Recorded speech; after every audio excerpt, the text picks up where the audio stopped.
اور عمر ابن خطاب میں سے مجھے کوئی ایک عطا کر دے. تو حضرت عمر نے اسلام قبول کیا.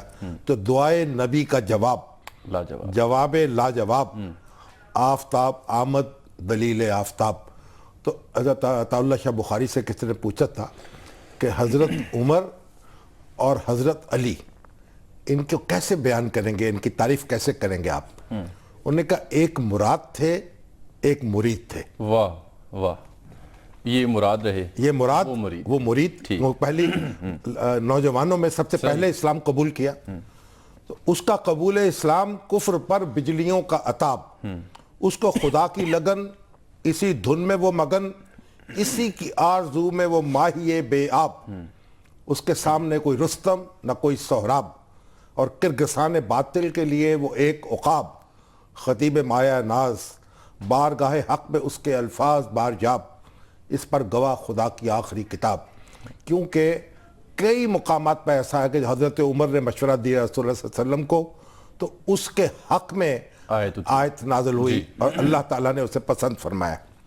صدیق کا جانشین، وہ امیر المومنین، بیت المال کا امین، اس کے پاس ہر وقت پائی پائی کا حساب. اب آپ اپنا محتسب، اس کی اموال پر نظر، اپنے اعمال پر نظر، ہر لحظہ زیر احتساب. اس کی سپاہ بے پناہ چھا گئی مثال آب. یعنی جو فتوحات ہیں، جتنے اسلام پھیلا ہے ان کے دور میں، اس کی سلطنت بے پایاں بے حساب. اس نے ختم کر دیا کیسر و کسرا کا روب و داب. اس کے گدا قیقباد و افرا سیاب. اس کا عہد اسلام کا شباب. اس کی حکومت استحکام انقلاب. پیوند لگے کپڑے عزیز، مسترد اطلس و کم خواب. اس کی غذا سوکھی روٹی اور پیالہ آب. اسرتوں میں وہ شاداب، اس کی نگاہ میں ہیج عشرتوں کے سراب. اس کی ایک نگاہ سے دل کی کھیتیاں سیراب. اس کا ذکر کار ثواب، اس کی راہ ثواب. اس کی سیرت اہل حق کا نصاب. اس کا ہر شرف بس شرف انتخاب. اس کی عظمتیں کہاں ہر کسی کو دستیاب. اس کے نام سے پہلے نام صدیق ہی کباب. اس کے مشیر شیر خدا ابو تراب. اس کی عزت رسالت معاب، کیونکہ رسول اللہ صلی اللہ علیہ وسلم کی اہلیہ تھی حضرت حفصہ، ان کی بیٹی تھی. تو اس کی عزت رسالت معاب. وہ نبی کا رفیق، انہی کے پاس محو خواب. کافی ہے اس کے لیے یہ قول آن جناب، میرے بعد کوئی نبی ہوتا تو عمر ہوتے. واہ، بہت خوبصورت، بہت ہی خوب. ناظرین، یہاں ہم بریک لیتے ہیں، اور بریک کے بعد جب واپس آئیں گے تو بات کریں گے دو اہم وفاقی وزراء کے درمیان اختلافات جو منظر عام پر آ چکے ہیں، وجوہات کیا ہیں. ایک بریک کے بعد.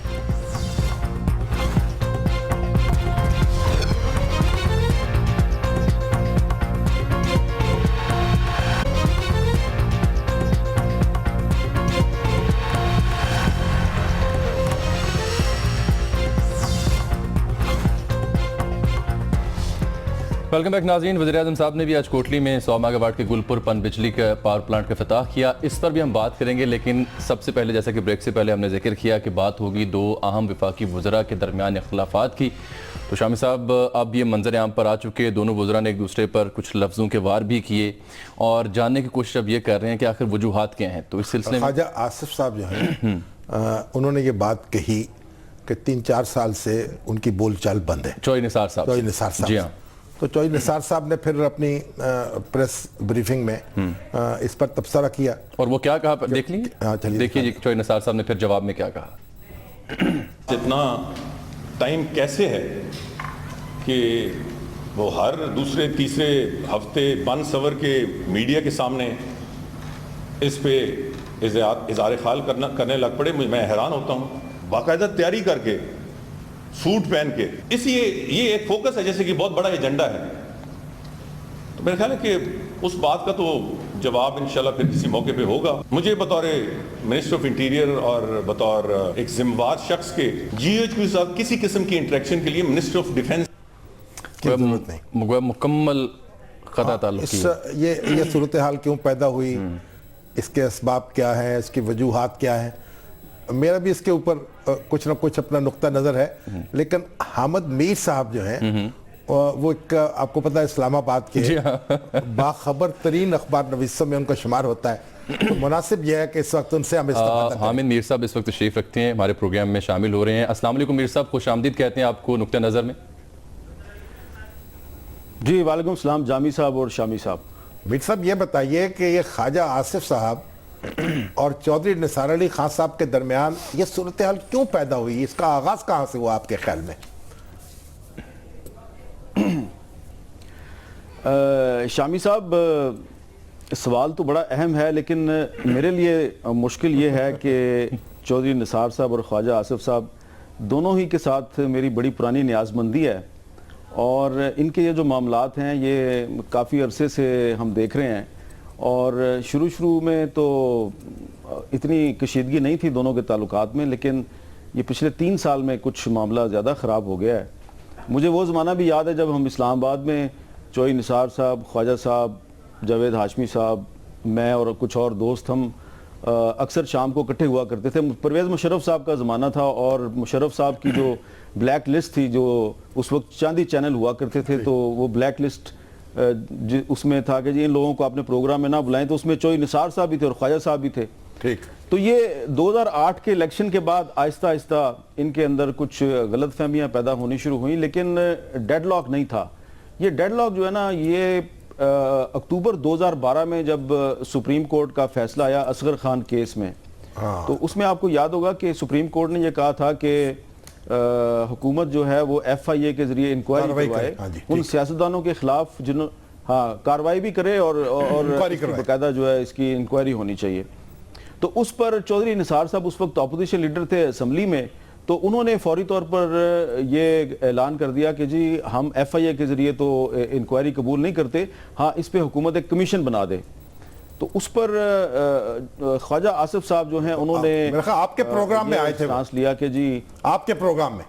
ہاں میں ذرا جی شامی صاحب آپ کو یاد ہے تو میں اپنی ذات کو بہت سے معاملات سے علیحدہ کر کے آپ سے بات کر رہا ہوں. ٹھیک. تو مجھے باقاعدہ پارٹی کی قیادت کی طرف سے اپروچ کیا گیا, اور پارٹی کی قیادت نے کہا جی کہ آج آپ خواجہ صاحب کو ہمارے پروگرام میں اپنے پروگرام میں لے لیں.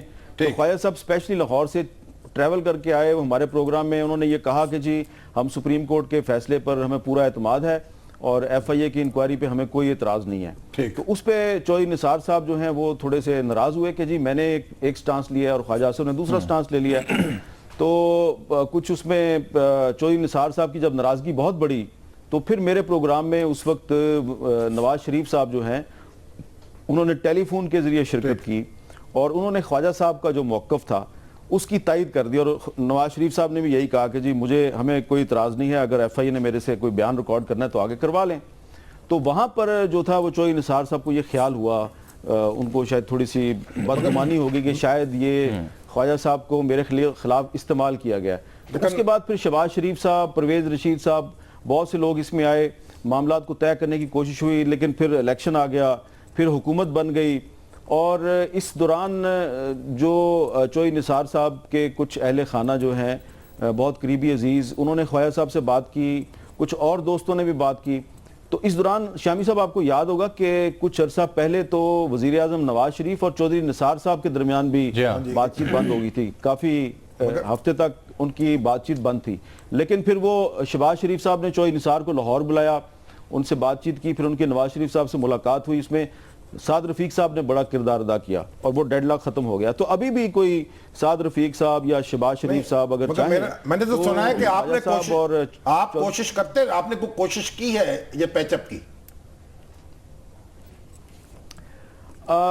میں نے اور کچھ اور جو ہمارے مشترکہ دوست ہیں, ہم نے یہ کوشش بالکل کی تھی, لیکن دونوں طرف سے جو ہے نا زیادہ حوصلہ افزا رویہ سامنے نہیں آیا. لیکن اگر میرا خیال ہے کہ اگر سعد رفیق صاحب جو ہیں وہ دوبارہ دونوں میں پل بنے اور نواز شریف صاحب ان کی سرپرستی کریں, تو یہ کوئی اتنا بڑا مسئلہ نہیں ہے. میں ایک وضاحت کر دوں, ویسے یہ اس طرح کی لڑائی نہیں ہے جس طرح کی رانا ثناء اللہ کی اور چودھری شیر علی کی لڑائی ہے, یہ ویسی لڑائی نہیں ہے. اس کا تعلق کسی شہر یا اسلام آباد میں اقتدار کی لڑائی سے نہیں ہے, یہ کوئی پاور پالیٹکس بھی نہیں ہے, یہ صرف کچھ پرسنل مس انڈرسٹینڈنگ ہے, غلط فہمی ہے جو بگڑتی جو ہے وہ اس صورتحال کو پہنچی کہ آج آپ مجھ سے پوچھ رہے ہیں اور میں بھی بامر مجبوری آپ کے سوال آپ نے کوئی وزیر اعظم سے گفتگو نہیں کی اس معاملے میں کہ وہ کچھ انٹروین کرتے؟ شامی صاحب, یہ اب جو پرائیویٹ گفتگو ہوتی ہے وہ میرا خیال ہے کہ آپ فی الحال میرا خیال ہے موقع نہیں ہے, کیونکہ اگر میں کوئی بات کروں گا تو ایسا لگے گا کہ شاید میں کچھ جلتی پہ تیل پھینکنے کی کوشش کر رہا ہوں. میرا خیال ہے کہ چودھری صاحب بھی بڑے سمجھدار آدمی ہیں, خواجہ آصف صاحب بھی بڑے سمجھدار آدمی ہیں, دونوں کے درمیان کوئی بہت بڑا اختلاف نہیں ہے, کچھ مس انڈرسٹینڈنگ ہے. اگر وزیر اعظم نواز شریف صاحب چاہیں اور کچھ لوگوں کو بیچ میں ڈال لیں تو یہ مسئلہ حل ہو سکتا ہے, کوئی اتنا بڑا مسئلہ نہیں. دیکھیں نا, Ahsan Iqbal point of no return پہ سچویشن نہیں ہے. Ahsan Iqbal point of no return پہ 2-3 دن پہلے تک تو نہیں تھی, لیکن اب لگتا ہے کہ اگر وقت مزید گزر گیا تو یہ پوائنٹ آف نو ریٹرن تک بھی پہنچ سکتی ہے, کیونکہ اب صورتحال تھوڑی سی پیچیدہ ہوتی جا رہی ہے, کیونکہ خواجہ آصف صاحب اور شہباز شریف صاحب کے درمیان بھی نندی پور پاور پروجیکٹ پہ کچھ غلط فہمیاں پیدا ہو چکی ہیں, اور پھر پچھلے دنوں احسن اقبال اور شاہد خاقان عباسی کے درمیان کچھ معاملات خراب ہوئے, پھر اس میں خواجہ آصف صاحب بھی شامل ہو گئے. خیر وہ احسن اقبال صاحب اور شاہد خاقان عباسی کے درمیان وہ کلیریفیکیشن ہو چکی ہے. کل وزیر اعظم صاحب نے ان سب کو اکٹھے بٹھایا تھا, یہ ایک اچھا کیا کام وزیر اعظم نواز شریف نے کہ خواجہ آصف کو, شاہد خاقان عباسی کو, احسن اقبال صاحب کو اور لوگوں کو بٹھایا. تو یہ صرف میں بہت محتاط انداز میں صرف یہ کہنا چاہتا ہوں کہ یہ صرف خواجہ آصف اور چودھری نثار کی لڑائی نہیں ہے. بہت سے لوگ خواجہ صاحب کے بھی دائیں بائیں کھڑے ہیں اور کچھ لوگ چودھری نثار صاحب کے پیچھے کھڑے ہیں. تو ملک کی حالات کی جو نزاکت ہے اس کا یہ تقاضا ہے کہ کچھ جو مشترکہ دوست ہیں دونوں کے وہ اس میں انٹروین کریں اور ان کے درمیان معاملات کو طے کریں. ٹھیک ہے حامد میر صاحب, بہت شکریہ آپ کی تشریف آوری کا پروگرام میں, اور شامی صاحب آپ کا تبصرہ تو بہت اہم, اب لیکن ایک بریک لے لیتے ہیں. ناظرین آپ سے ملتے ہیں اس بریک کے بعد.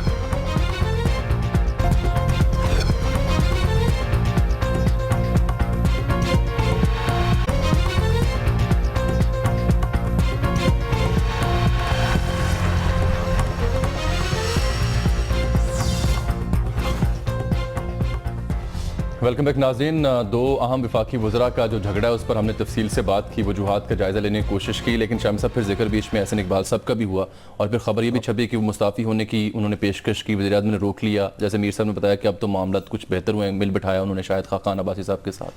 تو احسن اقبال صاحب بھی ہیں, ان سے گفتگو کر لیں پہلے. جی السلام علیکم احسن اقبال صاحب. جی وعلیکم السلام. احسن, یہ خبر چھپی ہے کہ آپ نے کوئی استعفیٰ دینے کی پیشکش کر دی تھی, یہ درست بات ہے؟ یہ بات نہیں ہے, ایک اور پیرائے میں تھی. جیسے کہ آپ کو معلوم ہے کہ ایک وزیر دفاع کا بیان تھا کہ پلاننگ کمیشن ملک کے مفاد کے خلاف کام کر رہا ہے, تو میں نے پرائم منسٹر سے یہی عرض کی تھی کہ پلاننگ کمیشن نے تو اپنی دانست میں ملک کا ایک خطیر سرمایہ بچانے کے لیے اور ملک کے مفاد کے لیے کام کیا ہے. اگر کوئی اس طرح کی ایک اہم وفاقی وزیر کی رائے ہے تو یقیناً پھر میں کسی ملک کے مفاد کے خلاف کام میں شریک نہیں ہونا چاہتا. اور پرائم منسٹر نے ہمارے کام کی بڑی اس کو سراہا اور کہا کہ نہیں, آپ بہت ایک یوزفل کام آپ کا کمیشن کر رہا ہے. چونکہ ہم نے ایک سال میں 490 ارب روپے کی بچت کی ہے ڈیولپمنٹ سکیمز کے اندر, جو تخمینے آتے ہیں وزارتوں کی طرف سے جس پر کچھ سنجیدگی سے شاید کام نہیں ہوتا, یا وہ بہت ایک رف ایسٹیمیشن کر دی جاتی ہے.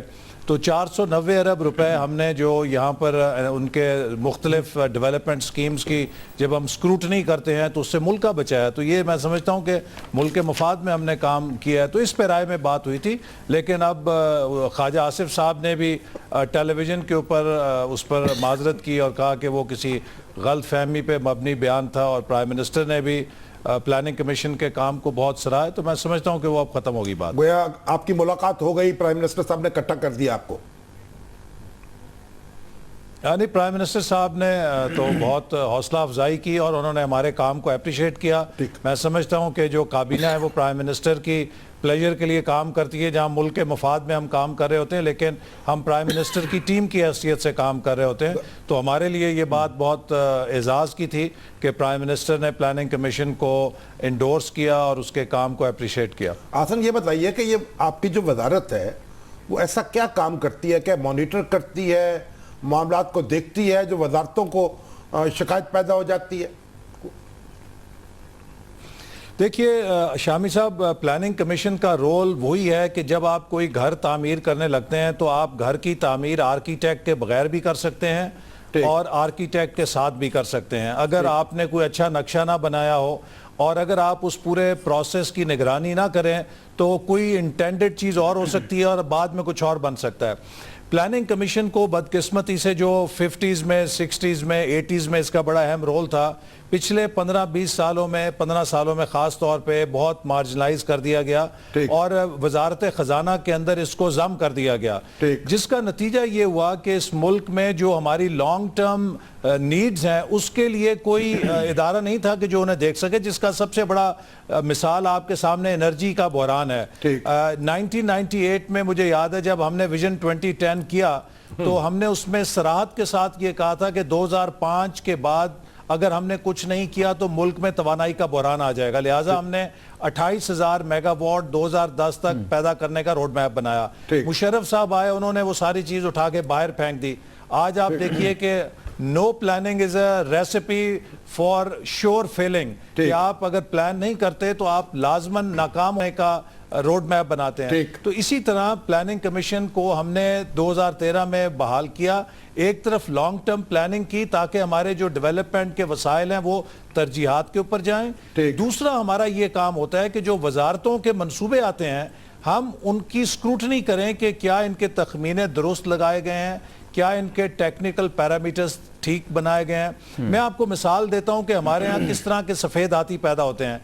اسلام آباد میں نیا ایئرپورٹ بن رہا ہے جس کا تخمینہ تھا کہ یہ 33 ارب روپے میں بن جائے گا, لیکن پور پلاننگ کی وجہ سے اور پور مینجمنٹ کی وجہ سے آج وہ 100 ارب پہ چلا گیا ہے. خود اسلام آباد کے اندر ایک سیکریٹریٹ کی بلڈنگ بن رہی ہے جو حکومت کی ناک کے نیچے بن رہی ہے, جس نے تقریباً 1 ارب روپے سے بننا تھا وہ تقریباً 6 ارب روپے پہ اس کی لاگت جا پہنچی ہے. تو اس طرح کے ہمیں پھر سفید ہاتھیوں کا سامنا کرنا پڑتا ہے کہ اگر پلاننگ کمیشن اپنا کام درست نہ کرے, اور اسی لیے ہم نے کوئی 490 ارب روپے جو وزارتوں کی طرف سے تخمینے آئے اس میں کٹوتیاں کی. یقیناً جب آپ اتنی بڑی کٹوتیاں کریں گے تو کئی وزارتیں پھر اس پہ خوش نہیں ہوتی, اور اگر سب زندہ باد کر رہے ہیں تو اس کا مطلب ہم ٹھیک کام نہیں کر رہے. اگر کہیں سے کوئی ہمارے خلاف تھوڑی شکایت ہے اس کا مطلب ہم کام ٹھیک کر رہے ہیں. احسن صاحب یہ بھی فرمائیے گا, کیونکہ آپ کا معاملہ تو وزیر اعظم صاحب نے انڈورس کر دیا آپ کی وزارت کو اور تعریف بھی کی اور آپ کو مل بٹھایا, معاملہ کلیئر ہو گیا, لیکن باقی بھی کیبنٹ میں کافی زیادہ خبریں گرم ہیں گروپس کی اختلافات کی, اس حوالے سے بھی کچھ روشنی ڈالیے گا. میں سمجھتا ہوں کہ یہ افسوسناک ہے, اس سطح کے اوپر ہونا نہیں چاہیے, چونکہ ہم ایک بہت بڑے قومی بحرانوں کو حل کر رہے ہیں اور اس موقع پر ایک اچھی ٹیم ہونی چاہیے. لیکن میں یہ بات آپ کو ضرور بتانا چاہتا ہوں کہ کیبنٹ کے اندر اور بہت سی ایسی میٹنگز ہیں جہاں پہ دونوں وزراء شریک ہوتے ہیں, ان کے آپس کے جو بھی تعلقات کی نوعیت ہو کسی بھی لحاظ سے میں نے نہیں دیکھا کہ سرکاری جو ہمارا یا کیبنٹ کا کام ہے اس میں یہ ان کی کانفرنٹیشن یا آپس کی کوئی ناراضگی اس کے راستے میں رکاوٹ ہو. ایک ورکنگ جو ماحول ہے اس کے اندر ہم بالکل نارمل کام کرتے ہیں, لیکن جو ان کی کوئی ذاتی ناراضگی ہے اس میں بھی کوشش کروں گا اور ہم باقی لوگ بھی کوشش کریں گے. یہ ہونا نہیں چاہیے, ایک مسلمان کے لیے فرض نہیں ہے کہ وہ 3 دن سے زیادہ کسی دوسرے مسلمان کے ساتھ ناچاکی رکھے. کوشش کریں کہ جب بھی ڈلوا دیں. بہت شکریہ حسن اقبال صاحب آپ کے وقت کا. یعنی کیبنٹ میٹنگ میں تو بیٹھتے ہیں لیکن بولتے نہیں ہیں, بات چیت نہیں, آپس میں نہیں بولتے. اب شامی صاحب وہ جو آپ کا تبصرہ رکا ہوا میں چاہ رہا ہوں ابھی وہ پورا ہو جائے کہ آپ کیسے دیکھتے ہیں اس ساری سچویشن کو, کیونکہ یہ تو بہت نیچے تک آ گیا معاملہ. ان کا تو معاملہ جو تھا نا ایک رفع ہو گیا, یعنی وزارتوں کی جو ورکنگ ہے اس کے بارے میں شکایت ہو سکتی ہے کہ بھئی پلاننگ کمیشن نے کس طرح سے اس کو دیکھا ہے, دوسروں نے دیکھا, مگر یہ جو ایک شخصی لیول کی لڑائی بن گئی. اصل میں خواجہ آصف صاحب اور چودھری نثار علی صاحب دونوں کا مزاج بالکل مختلف ہے. ٹھیک,